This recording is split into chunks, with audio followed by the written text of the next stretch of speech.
हमारे साथ मौजूद हैं राकेश शुक्ला जी, जो कि हमें बताएंगे प्रयागराज महाकुंभ के पौराणिक महत्व के ऊपर।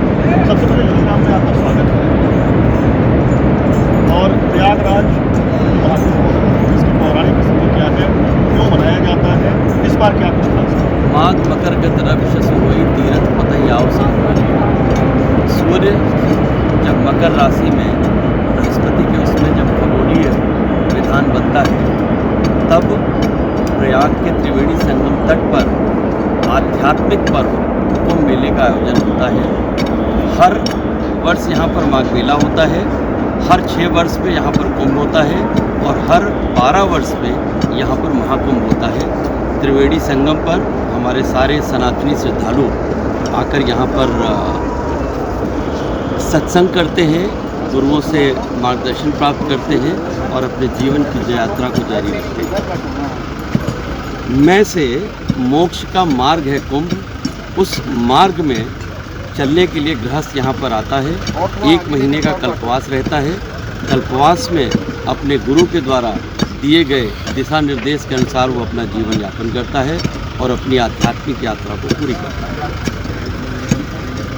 इसके अलावा शुक्ल जी, एक जानकारी हमें ये बताइए कि जैसे प्रयागराज में मैं से मोक्ष की आपने बात कही, लेकिन कहा जाता है कि कई योनियों से गुजरने के बाद मनुष्य का जन्म प्राप्त होता है। तो एक तरीके से अगर सदकर्म मनुष्य ने किया हुआ है और योनि से वो मनुष्य योनि में आ गया, दूसरी योनि से मनुष्य योनि में, तो फिर इस कर्म का या उसका कुछ पटाक्षेप? मैं से मुक्ति का मार्ग है कुंभ। उस मार्ग को कौन बताएगा? उस मार्ग को जानने के लिए श्रद्धालु अपने गुरु के पास आता है, अपने परंपरागत गुरु के पास आता है और गुरु के द्वारा उसको इस बात का ज्ञान प्राप्त होता है कि उसको अपनी इस देह से कैसे मुक्ति मिल सकती है और वह अपने देह से देव तक की यात्रा पूरी करने का पड़ाव है कुंभ। अच्छा, गंगा जमुनी तहजीब पे एक सवाल मेरा है।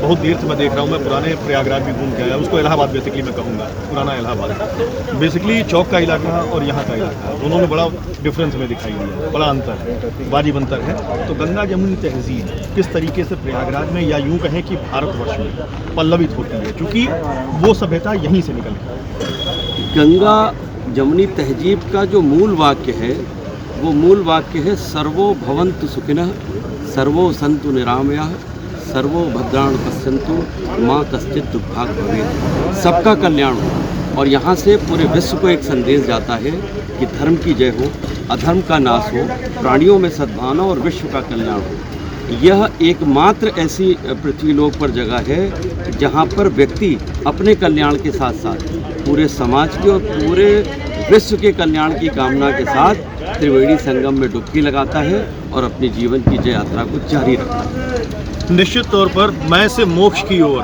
जो ये कहा इन्होंने वाक्य राकेश शुक्ला जी ने, निश्चित तौर पर कहीं ना कहीं इस बात को द्योतक करता है ये प्रयागराज नगरी, और यहाँ पर जो महाकुंभ हो रहा है वो कहीं ना कहीं अद्वितीय होगा।